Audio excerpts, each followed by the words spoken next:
सोहन का चेहरा आंसुओं से भीगा हुआ था और पूरा बदन पसीने से नहा रहा था। वह बार बार यही सोच रहा था कि अब क्या होगा। उसकी तो जैसे जान पर बनाई थी, क्योंकि परेशानी भी बहुत बड़ी थी। सोहन की बेटी रिया का ऑपरेशन था। वह अपनी बेटी के लिए बहुत ज़्यादा परेशान था। सोहन ने अपनी पत्नी के सारे गहने बेचने का फैसला किया।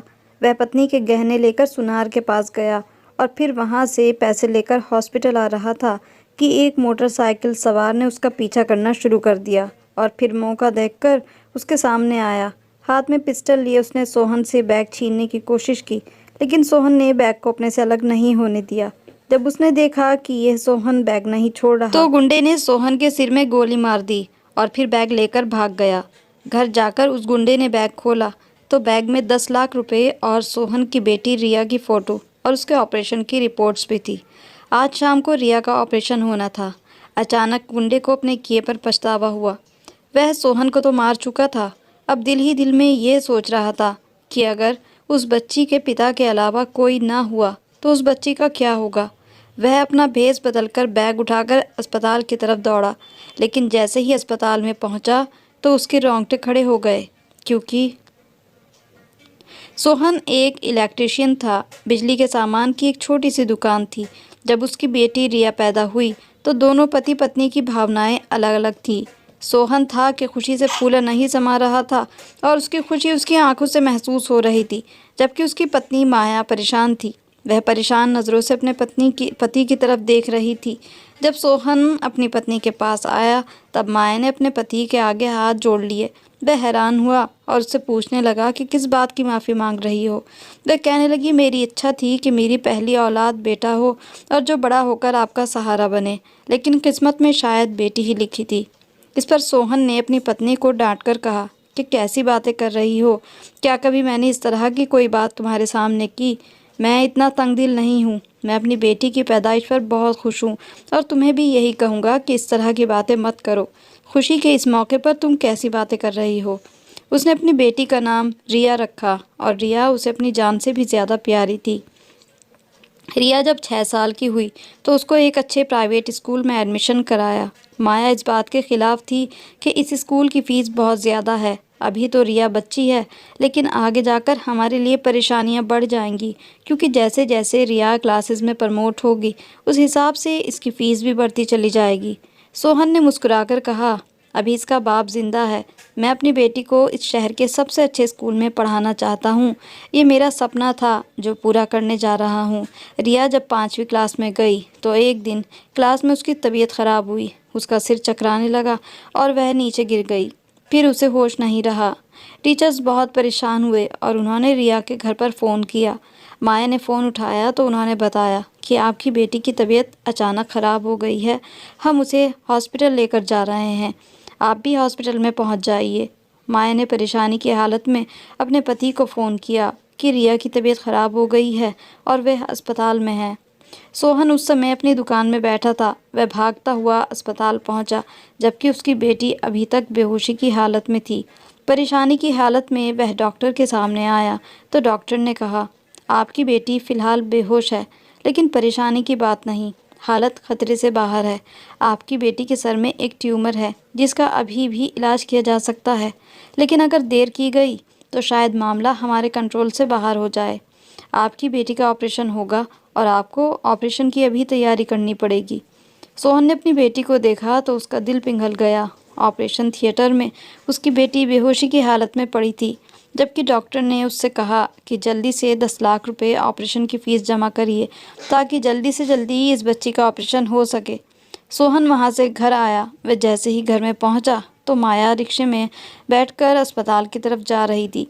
उसने अपनी पत्नी को वापस बुलाया। वह बेचारी रो रही थी, अपने पति से पूछ रही थी कि रिया कैसी है।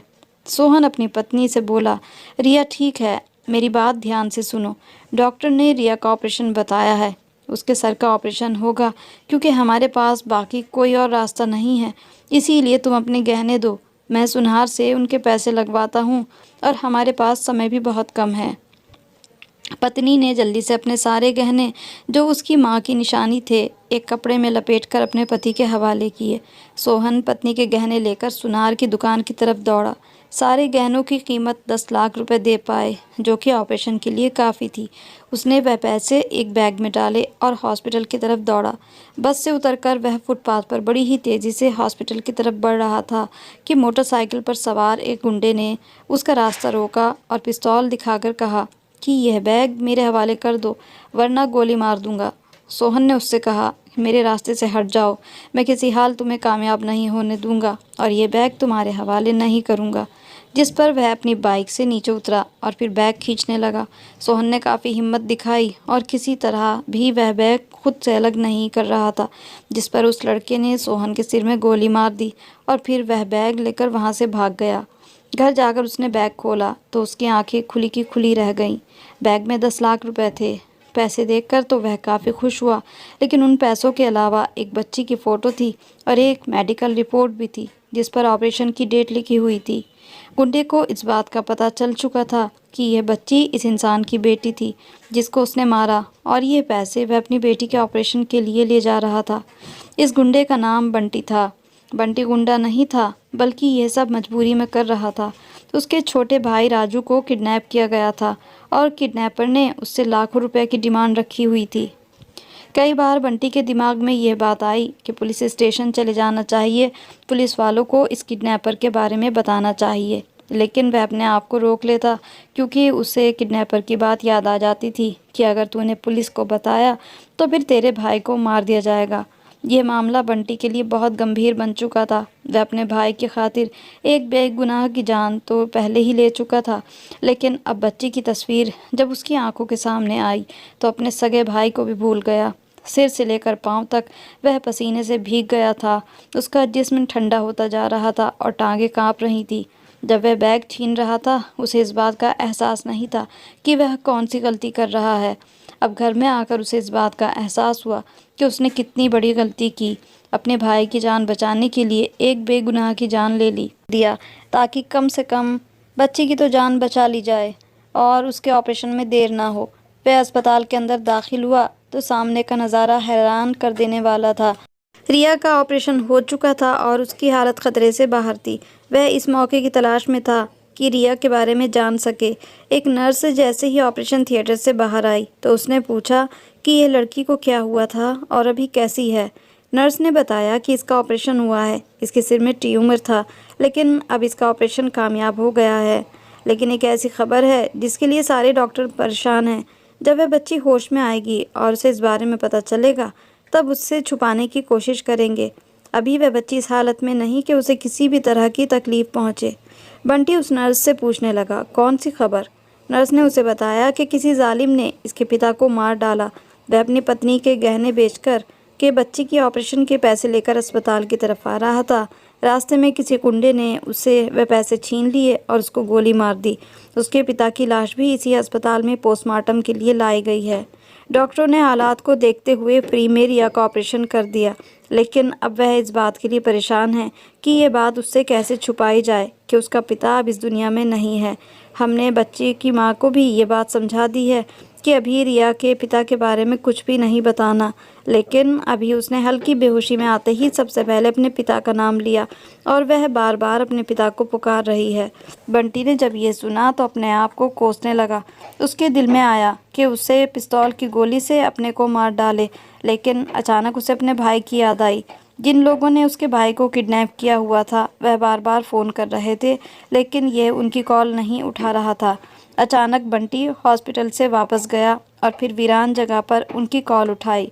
किडनैपर बंटी से बोल रहा था, लगता है तुम्हारा भाई तुम्हें प्यारा नहीं। ठीक है तो फिर, बंटी ने रोकर कहा, नहीं ऐसा मत करो, मुझे तुम जगह बताओ, मैं पैसे लेकर वहाँ आ रहा हूँ। बंटी को इस बात की तसल्ली हुई कि कम से कम लड़की की जान तो बच गई। वह किडनैपर की बताई हुई जगह पर पहुंचा। किडनैप करने वाले लोगों ने उसे पैसे लिए और फिर उसके भाई को उसके हवाले कर दिया। बंटी अपने भाई राजू को गले से लगाकर रो रहा था और बार बार उससे यही कह रहा था कि राजू, तेरे भाई के हाथ खून से रंगे हैं, तेरे भाई से बहुत बड़ी गलती हुई। मैं अभी पुलिस स्टेशन जाकर ख़ुद को पुलिस के हवाले कर देता हूँ, क्योंकि मुझसे एक बेगुनाह का कत्ल हो गया है। उसके भाई ने जब यह सुना तो उसे सहारा देकर कहा, भाई पहले हम घर चलते हैं, वहाँ तुम मुझे सारी बात बताओ। राजू उसे बार बार हाथ जोड़कर यही समझा रहा था कि भाई, माँ बाप के मर जाने के बाद आपने मुझे माँ और बाप दोनों बनकर पाला। अगर आपने खुद को पुलिस के हवाले कर दिया तो मैं बर्बाद हो जाऊँगा। मैं अकेला दुनिया में क्या करूँगा? इसीलिए आप भावनाओं से फैसला मत कीजिए। बंटी ने अपने भाई से कहा, बेटा मैं मजबूर हूँ। मेरी आत्मा मुझे अंदर से कचोट रही है। इस गुनाह के बोझ को लेकर ज़िंदगी गुजारना मेरे लिए बहुत मुश्किल है। लेकिन राजू था जो बार बार अपने बड़े भाई के सामने हाथ जोड़कर यही कह रहा था कि ऐसा मत कीजिए। छोटे भाई का प्यार इस बार भी जीत गया और बंटी जो अपने आप को कानून के हवाले करने वाला था वह रुक गया। शुरू में वह डिप्रेशन में चला गया और उसे इस बात की समझ नहीं आ रही थी कि वह क्या करे। दिन रात सोहन का चेहरा उसकी आंखों के सामने आ जाता। फिर अपने छोटे भाई की एक अच्छी कंपनी में जॉब लगवा दी और राजू ने यही सोचा कि अगर भाई देश से बाहर चला जाए तो शायद वह इस दुख से बाहर आ जाए और इस बात को भूल जाए। बंटी का एक दोस्त कनाडा जॉब करता था और राजू ने बंटी के दोस्त से बात की जो कनाडा में था कि वह किसी तरह भी बंटी को मना करके अपने पास बुला ले और किसी काम पर लगवा दे। लेकिन बंटी अपने भाई को छोड़ने के लिए तैयार नहीं था क्योंकि राजू अभी बहुत छोटा था और उसका कोई देखभाल करने वाला भी नहीं था। लेकिन राजू बहुत समझदार था। उसने बंटी से बात की और राजू ने एक हॉस्टल में रहने का फ़ैसला किया। बंटी ने राजू को हॉस्टल में एडमिशन दिलवा दिया। इस तरह उसकी पढ़ाई भी जारी रही और रहने की भी परेशानी ख़त्म हो गई। इस तरह बंटी कनाडा चला गया और राजू हॉस्टल रहने लगा। उनके अपने घर में फ़िलहाल ताला डल चुका था। धीरे धीरे वक्त आगे बढ़ा और कई साल गुजर गए। राजू की कई सालों से कोशिश थी कि उसके भाई बंटी की शादी हो जाए, लेकिन वह किसी हाल शादी नहीं करना चाहता था। वह एक लड़की को पसंद करता था और उसी से शादी करने की इच्छा रखता था। ये उसकी दोस्त अदिति थी, लेकिन अदिति के माता पिता ने एक अमीर घर को देखते हुए बंटी से उसकी मंगनी ख़त्म कर दी। बंटी ने अदिति से कांटेक्ट करने की कोशिश की। अदिति का फ़ोन भी लगातार बंद जा रहा था। फिर एक शादी की पार्टी में बंटी को मौका मिला। उसने अदिति से पूछा, क्या ये रिश्ता तुम्हारी मर्ज़ी से ख़त्म हुआ है या तुम्हारे माता पिता ने तुम्हें इस बात के लिए मजबूर किया है? जिस पर अदिति ने साफ शब्दों में बंटी से ये बात कही कि मैं अपने माता पिता की मर्ज़ी के बगैर कुछ भी नहीं कर सकती। अदिति ने दबे दबे शब्दों में यही कहा कि जिस घर में मेरा रिश्ता तय हुआ है वह तुम्हारे घर से बहुत ज़्यादा ऊंचे हैं। मेरे होने वाला पति एक बिजनेसमैन है और माफ़ी चाहूँगी, तुम्हारे पास तो ऐसा कुछ भी नहीं था। बंटी वहाँ से चुपचाप वापस आ गया और फिर ज़िंदगी भर शादी ना करने का फ़ैसला कर लिया था। उसका एक ही मकसद था, अपने भाई की परवरिश करना और उसे बड़ा आदमी बनाना। लेकिन फिर उसके भाई के साथ ये हादसा हो गया। कॉलेज के गेट के बाहर ही उसे किडनैप कर लिया गया। उसका छोटा भाई उसकी ज़िंदगी था और वह भाई के बगैर ज़िंदा नहीं रह सकता था। अपने भाई की खातिर ही उसे ये बहुत बड़ा गुनाह हो गया था। कई साल गुजर गए। उधर रिया और उसकी माँ की ज़िंदगी अब काफ़ी हद तक नॉर्मल हो चुकी थी और रिया भी बड़ी हो चुकी थी। उसकी पढ़ाई भी पूरी हो गई थी। रिया की माँ ने सिलाई सेंटर खोल के बहुत मेहनत की और रिया को शहर के सबसे अच्छे स्कूल में पढ़ाया था। उसने सोहन के देखे गए हर सपने को पूरा किया और रिया की एक बहुत अच्छी कंपनी में जॉब लग गई। दूसरी तरफ राजू अब पढ़ाई पूरी कर चुका था और एक खूबसूरत नौजवान बन चुका था। उसने अपने लिए जॉब तलाश की और फिर जिस कंपनी में उसकी जॉब लगी उस कंपनी में रिया भी जॉब करने लगी। ब्रेक टाइम में रिया से उसकी बातें होती थी। यूँ दोनों एक दूसरे को पसंद करने लगे। उसने फ़ोन पर ही अपने भाई बंटी को बताया कि कंपनी में मुझे एक लड़की पसंद आई है, मैं उससे शादी करना चाहता हूँ। बंटी यह सुनकर बहुत खुश हुआ। पहले तो उसके भाई ने यह ज़िद की थी कि जब तक आप शादी नहीं करेंगे मैं शादी बिल्कुल नहीं करूँगा। उसूल भी यही है कि पहले बड़े भाई की शादी हो। मगर जब राजू को इस बात का यकीन हो गया कि उसका भाई किसी हाल भी शादी करने वाला नहीं, तब उसने अपने भाई को ज़्यादा मजबूर नहीं किया। हाँ, उसने बंटी से ये ज़रूर कहा कि अब आप कनाडा से वापस आ जाइए और रिया से मेरे रिश्ते के बारे में बात करिए। बंटी कनाडा से वापस आया तो एयरपोर्ट पर उसके भाई ने उसका वेलकम किया और कुछ दिनों बाद बंटी अपने छोटे भाई को लेकर रिया के घर आया।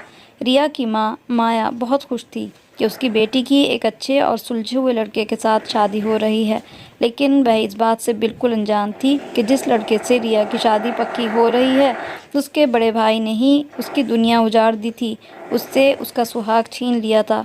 यह एक सादा सी शादी थी जिसमें कुछ ही रिश्तेदार और दोस्तों को बुलाया गया था। शादी के बाद रिया ने महसूस किया कि बंटी हर वक्त उदास रहता है। ना वह किसी से बात करता है, बस खामोश रहता है। उसने अपने पति से बात की कि भाई के साथ क्या परेशानी है। मैंने कई दिनों से नोट किया है कि भाई बस अपने कमरे में रहते हैं, ना किसी से मिलते हैं, ना बात करते हैं। बंटी के छोटे भाई ने अपनी पत्नी को सच्चाई नहीं बताई, बस यही कहा कि भाई जिस लड़की से शादी करना चाहते थे उसने भाई को धोखा दिया, इसी वजह से भाई काफ़ी दुखी रहते हैं।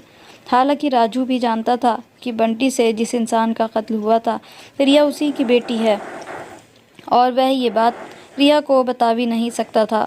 राजू ने ये राज छुपाने की तो बहुत कोशिश की, लेकिन एक दिन रिया अपने घर की सफाई कर रही थी तो एक पुराने से बक्से के पीछे उसे एक बैग नज़र आया। उसने बैग खोला तो उसके अंदर उसकी बचपन की फ़ोटो और कुछ मेडिकल रिपोर्ट्स पड़ी थी। वह ये रिपोर्ट देखकर हैरान हुई और सोच में पड़ गई, मेरी रिपोर्ट राजू के घर में कैसे आई। फिर उसने वह फ़ोटो खामोशी से छुपा ली और उस बारे में अपने पति से कोई बात नहीं की। कुछ दिनों बाद वह घर गई और अपनी माँ से कहा कि माँ, मुझे अपने पति के घर से ये फ़ोटो मिली जो कि मेरे बचपन की है, और इसके अलावा ये मेडिकल रिपोर्ट्स भी मिली हैं। रिया की माँ ने जब रिपोर्ट देखी और उसकी फ़ोटो देखी तो उसकी आंखों के सामने अंधेरा छाने लगा। माँ की हालत ख़राब हुई तो उसने अपनी माँ को पानी पिलाया और फिर उससे पूछा कि माँ क्या हुआ, मुझे सच्चाई बताइए। माँ ने उसे बताया कि बेटा, जब 10 साल की उम्र में तुम्हारा ऑपरेशन था तो तुम्हारे पिता एक बैग में पैसे लेकर अस्पताल जा रहे थे कि किसी अनजान इंसान ने तुम्हारे पिता को कत्ल कर दिया था, जबकि वह बैग लेकर फरार हो गया था। रिया ने जब यह सुना तो वह खड़ी की खड़ी रह गई और सोचने लगी कि मेरा पति ही मेरे पिता का कातिल है। उसे कुछ समझ नहीं आ रहा था कि वह क्या करे। वह अपने पिता से बहुत प्यार करती थी। वह एक सदमे में चली गई थी। शादी के बाद वह जिस दुख से बाहर आई थी, लेकिन अब फिर उसके घाव हरे हो गए थे। उसके दिल में आया कि पुलिस स्टेशन जाकर यह सबूत पेश किया जाए और अपने पति को गिरफ्तार करवा दे, लेकिन यह सबूत काफ़ी नहीं थे।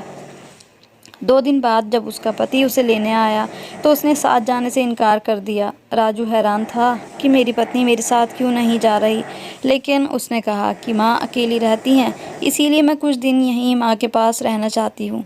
1 हफ्ते बाद वह दोबारा रिया को लेने आया तो इस बार अपनी माँ की इच्छा मानते हुए वह अपने पति के साथ चली गई, लेकिन वह ना अपने पति से बोलती थी।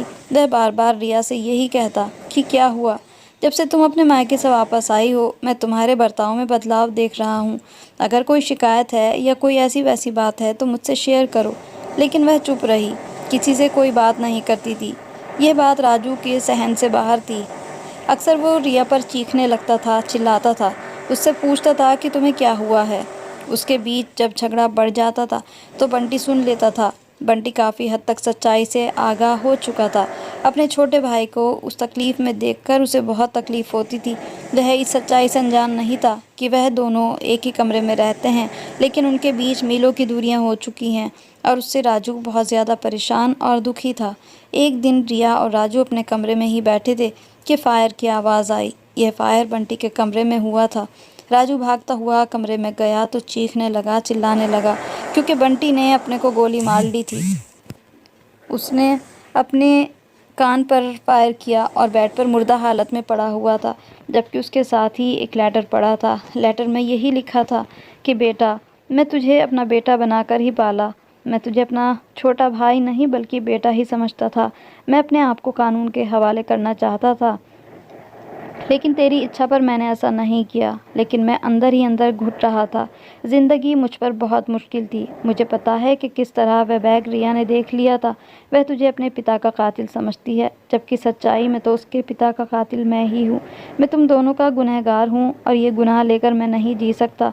मैं अपने आप को ख़त्म करने का फ़ैसला कर चुका हूँ और रिया से माफ़ी मांगता हूँ कि अपने छोटे भाई को बचाने के लिए मैंने ये सब कुछ किया था।